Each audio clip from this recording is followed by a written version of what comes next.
உண்மையைச் சொன்னால் என்னை கண்டு ஆண்கள் பயந்தார்கள். இன்றும் என்னை கண்டு அச்சம் கொள்கிறார்கள். காரணம், நான் யாரைக் கண்டும் எதைக் கண்டும் அஞ்சுவதில்லை. நான் ஏன் அச்சம் கொள்ள வேண்டும்? ஆண்டவன் எனக்கு திறமையை தந்திருக்கிறான், எனக்கு அது போதும். ஆணாதிக்கம் நிறைந்திருப்பதாக சொல்லப்படும் சினிமாவில் துணிச்சலோடு இப்படி பேசியவர் பழம்பெரும் நடிகை பானுமதி. 1925ஆம் ஆண்டு செப்டம்பர் 7ஆம் தேதி அன்றைய மதராஸ் மாகாணத்தின் ஓங்கோல் பகுதியை ஒட்டிய டூடாவாரம் கிராமத்தில் பொம்மராஜு வெங்கட சுப்பையா சரஸ்வதம்மா தம்பதியின் மகளாக பிறந்தார் பானுமதி. எப்போதும் அவரது வீட்டில் சங்கீதம் ஒலித்துக் கொண்டே இருக்கும். பானுமதியின் தந்தை பொம்மராஜுவுக்கு இசைதான் ஜீவன். சதா தியாகராஜரின் கீர்த்தனைகளை உச்சரித்துக் கொண்டே இருப்பார். அவருக்கு 2 மகன்கள், 2 மகள்கள். பெண் பிள்ளைகளில் மூத்தவர் பானுமதி. ரெவென்யூ இன்ஸ்பெக்டரான பொம்மராஜு பணி முடிந்து வீட்டுக்கு வரும்போது கிராமபோன் இசைத்தட்டுகளை வாங்கி வருவார். அவரைப் போலவே பானுமதியும் இசை மீது பைத்தியமாக இருந்தார். எந்த கீர்த்தனையையும் ஒருமுறை கேட்டாலே பாடி வருவார். தந்தைதான் அவரின் முதல் குரு. கர்நாடக இசையையும் இந்துஸ்தானி இசையையும் மகளுக்கு கற்பித்தார் பொம்மராஜு. அதோடு விஜயநகரத்தின் ஆஸ்தான கவிஞர் விஸ்வநாத கவிராஜும் விஸ்வநாத சத்யநாராயணா என்பவரும் பானுமதிக்கு விருத்தம் எழுதச் சொல்லிக் கொடுத்தார்கள். தந்தையின் முயற்சியால் இசைத்தட்டுகளுக்கு பாடத் தொடங்கினார் பானுமதி. சிறுமியாக இருந்தபோதும் அவருக்கு இருந்த இனிய குரல் கேட்பவர்களை ஈர்த்தது. அந்த காலத்தில்தான் சினிமா மௌன படத்தில் இருந்து டாக்கியாக மாறிக்கொண்டிருந்தது. அப்போது நன்றாக பாடி நடிப்பவர்களுக்கு சினிமாவில் அமோக வரவேற்பு கிடைத்தது. அப்படி ஒரு சூழலில் பொம்மராஜுவின் நண்பரும் சினிமா இயக்குநரும் ஆன சி. புள்ளையா வரதட்சணை கொடுமையை எதிர்த்து தாம் எடுக்கப் போகும் படத்தில் பானுமதியை அறிமுகப்படுத்த விரும்பினார். தியாகராஜர் சிந்தனைகளை பாடி வளர்ந்த பானுமதி சினிமாவில் நடிப்பதா என அவரது தந்தை பொம்மராஜுவுக்கு திகைப்பு.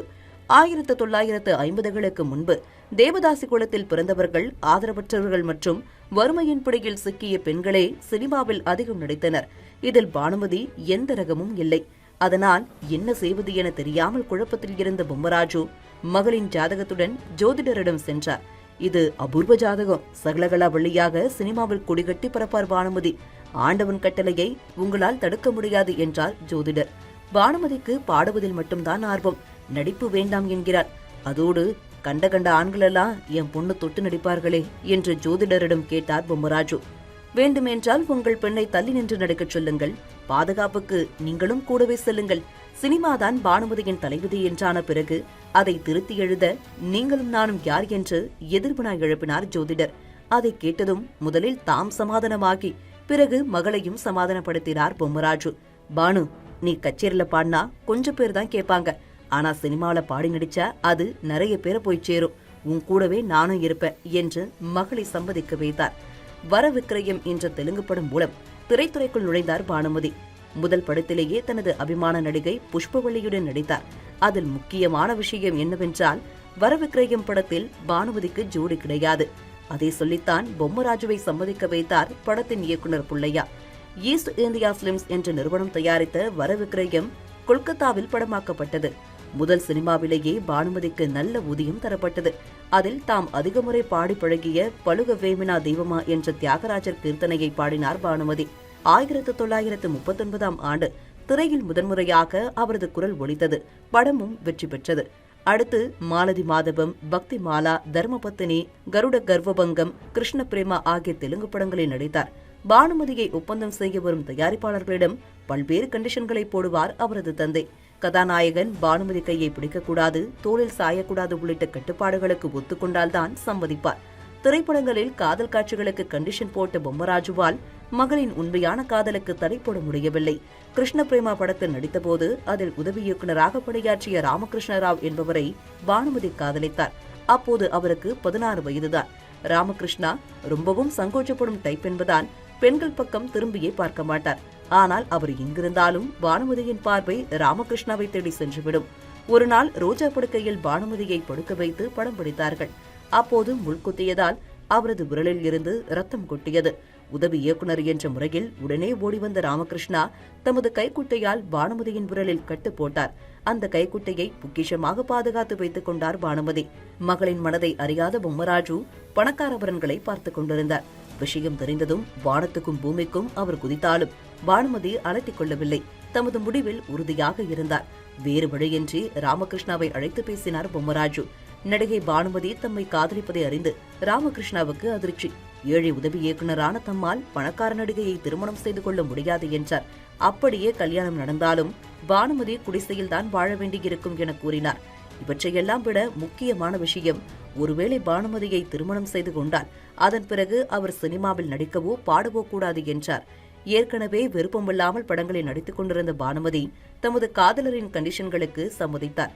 1943ஆம் ஆண்டு ராமகிருஷ்ணா பானுமதி திருமணம் நடைபெற்றது.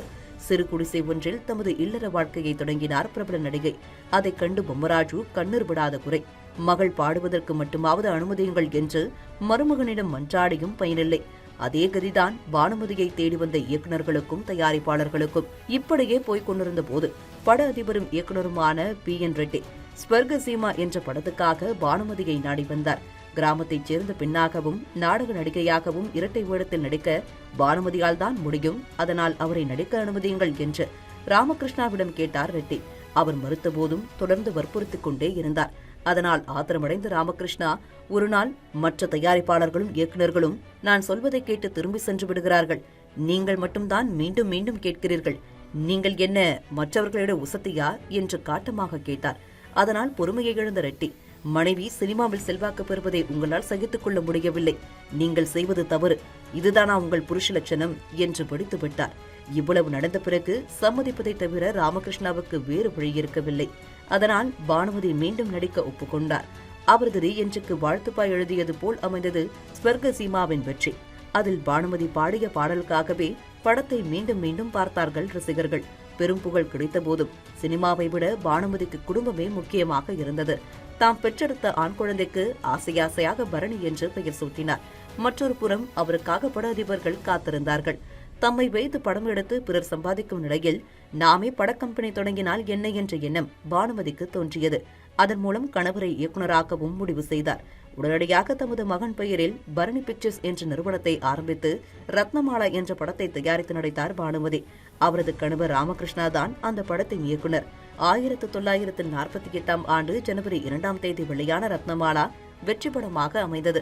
பானுமதியுடன் யார் முதலில் நடிப்பது என அக்கால உச்ச நட்சத்திரங்களான தியாகராஜ பாகவதர் மற்றும் PU சின்னப்பா இடையே கடும் போட்டி இருந்தது. தமது சொந்த தயாரிப்பான ராஜமுக்தி திரைப்படத்தில் பானுமதியை ஒப்பந்தம் செய்தார் தியாகராஜ பாகவதர். மற்றொரு பக்கம் சின்னப்பா நடிக்கும் ரத்னகுமார் படத்துக்காக பானுமதியை தேடி வந்தது முருகன் டாக்கீஸ் என்ற நிறுவனம். ஆனால் அவர்கள் அட்வான்ஸ் கொடுக்கவில்லை. அதற்கு பதிலாக 101 சவரனில் தங்க காசு மாலை மற்றும் விலை உயர்ந்த 4 பட்டுச்சேலைகளை வழங்கினார்கள். அதிலிருந்தே சினிமாவில் பானுமதியின் இடம் எவ்வளவு உயரமானது என்பதை அறியலாம். ரத்னகுமார் படப்பிடிப்பின் போது மது அருந்துவிட்டு வந்தார் சின்னப்பா. அதை அறிந்த பானுமதி சொல்லாமல் கொள்ளாமல் செட்டை விட்டு போய்விட்டார். மேலும் சின்னப்பா மது அருந்துவிட்டு படப்பிடிப்புக்கு வந்தால் இனி நடிக்க மாட்டேன் என உறுதிபட தெரிவித்து விட்டார். கண்ணாம்பா உட்பட பல பேர் சொல்லி கேட்காத சின்னப்பா பானுமதியிடம் பணிந்தார். ரத்னகுமார் படத்தின் ரஷ் பார்த்த NS கிருஷ்ணன் தாம் நாயகனாக நடித்த முதல் படமான நல்லத்தம்பியில் பானுமதியை நாயகி ஆக்கினார். முன்னாள் முதல்வர் அண்ணா கதை வசனம் எழுதிய அந்த படத்தை கிருஷ்ணன் பஞ்சு இயக்கினார்கள். தியாகராஜ பாகவதர், PU சின்னப்பா, NS கிருஷ்ணன் ஆகியோரோடு நடித்திருந்தாலும் தமிழில் பானுமதிக்கு பெரிய பெயரை பெற்றுக் கொடுத்த படம் ஜெமினி SS வாசனின் அபூர்வ சகோதரர்கள்தான். 2 மாதங்களில் தமிழ் மற்றும் இந்தியில் எடுக்கப்பட்டு தெலுங்கில் டப் செய்யப்பட்ட படம்.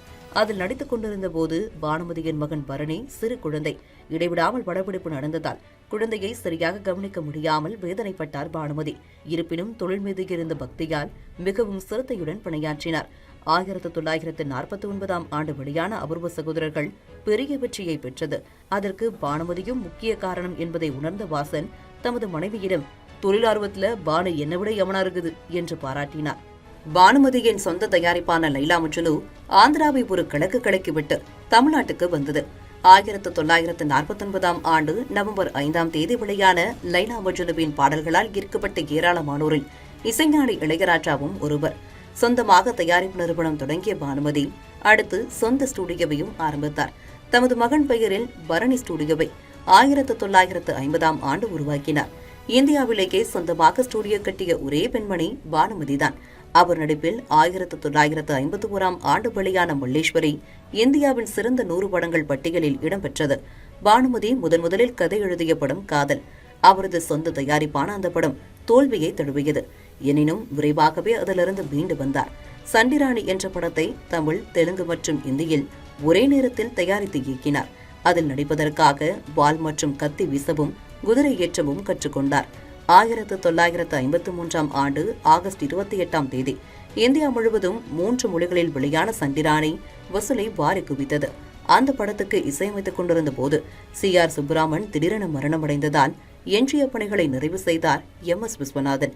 சண்டிராணி படத்தில் பானுமதி பாடிய வான்மீதிலே இன்பத்தேன் மாறி பெய்யுதே என்ற பாடல் பல ஆண்டுகளுக்கு பிறகு மெல்ல திறந்தது கதவு படத்தில் வா வெண்ணிலா உன்னைத்தானே வானம் தேடுதேவாக புதிய வடிவத்தில் வந்தது. சண்டிராணிக்கு பிறகு பானுமதிக்கு பெரிய புகழை தேடித்தந்த படம் மலைக்கல்லன். எம்ஜிஆரும் பானுமதியும் இணைந்து நடித்த மலைக்கல்லன் தான் தேசிய விருது பெற்ற முதல் தமிழ் படம். பானுமதியும் எம்ஜிஆரும் மீண்டும் இணைந்த படம் மாடர்ன் தியேட்டர்ஸின் அலிபாபாவும் 40 திருடர்களும். அண்டாக்கா அசம் அபுகாவுக்கும் திறந்துடு சேசே என்ற மறக்க முடியாத மந்திரத்தை குழந்தைகளுக்கு வழங்கிய படம் அது. மலைக்கல்லனுக்கு பிறகு பணக்காரர்களிடம் இருந்து பறித்து ஏழைகளுக்கு உதவும் ராபின்ஹுட் வகை கதாபாத்திரத்தில் எம்ஜிஆரை வெற்றிகரமாக நிறுவிய படம். தென்னிந்தியாவின் முதல் கீபா கலர் திரைப்படமும் கூட. தளபதி ஷேர்கானால் கடத்தப்பட்டு அலிபாபாவால் மீட்கப்படும் நாயகி மார்ஜியானாவாக நடித்த பானுமதிக்கும் அபு உசேன் என்ற வில்லன் வேடத்தில் நடித்த PS வீரப்பாவுக்கும் பெரும் திருப்புமுனையை தந்த படம். அலிபாபாவும் 40 திருடர்களும் படப்பிடிப்பின் போது ஒரு நாள் செட்டுக்கு வந்தார் நடிகர் சிவாஜி. அப்போதுதான் அவரை முதலில் பார்த்தார் பானுமதி.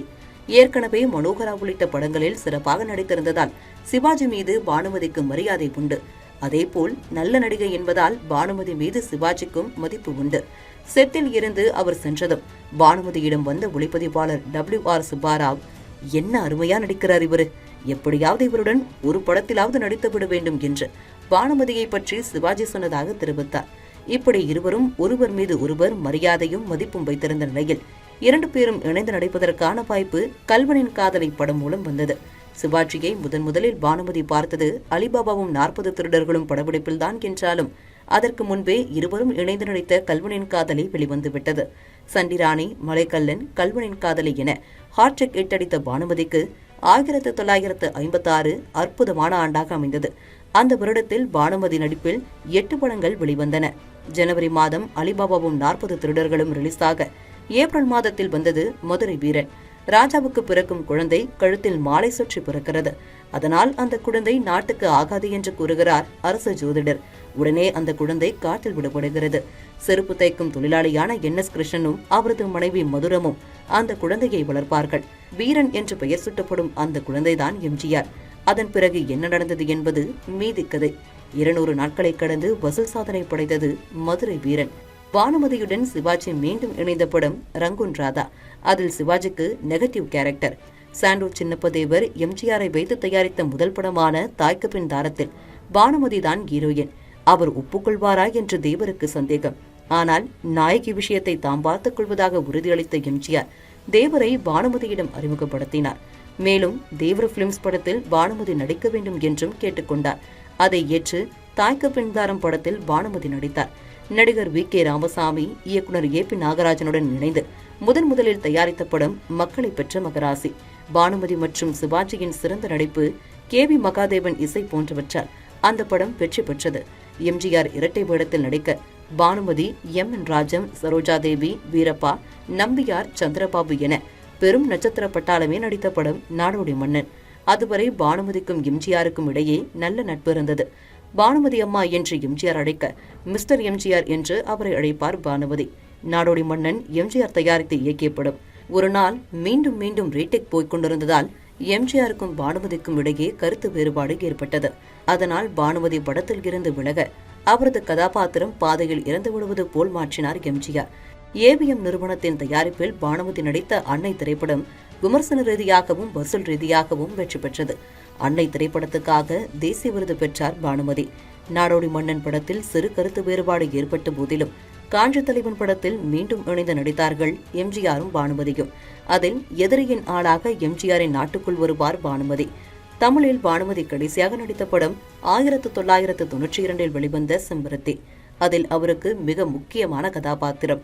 நடிப்பு, இசை, கதை, திரைக்கதை, தயாரிப்பு, இயக்கம், ஸ்டூடியோ நிர்வாகம் என பல துறைகளில் கலக்கிய பானுமதி எழுத்தையும் விட்டு வைக்கவில்லை. அத்தக்காரி கதலு என்ற சிறுகதை தொகுப்புக்காக ஆந்திர மாநில சாகித்ய அகாடமி விருதை வென்றார். நாலு நேனு என்ற தமது சுயசரிதை நூலுக்காக தேசிய எழுத்தாளர் விருது பெற்றார். நடிப்புக்காக 3 தேசிய விருதுகள், கலைமாமணி, பத்மஸ்ரீ, பத்மபூஷன் என பல்வேறு விருதுகளை பெற்றுள்ளார் பானுமதி. முதலமைச்சரான பிறகு தமிழக அரசு இசைக்கல்லூரியின் முதல்வர் பதவியை பானுமதிக்கு வழங்கினார் எம்ஜிஆர். குழந்தைகள் மீது பிரியம் கொண்ட பானுமதி தமது பெயரிலேயே பள்ளி ஒன்றை தொடங்கினார். ஏழை குழந்தைகளுக்கு கல்வி கிடைக்க உதவினார். 1998ஆம் ஆண்டு பெலிகணுக்கா என்ற தெலுங்கு படத்தில் கடைசியாக நடித்த பானுமதி 2005ஆம் ஆண்டு டிசம்பர் 24ஆம் தேதி மறைந்தார்.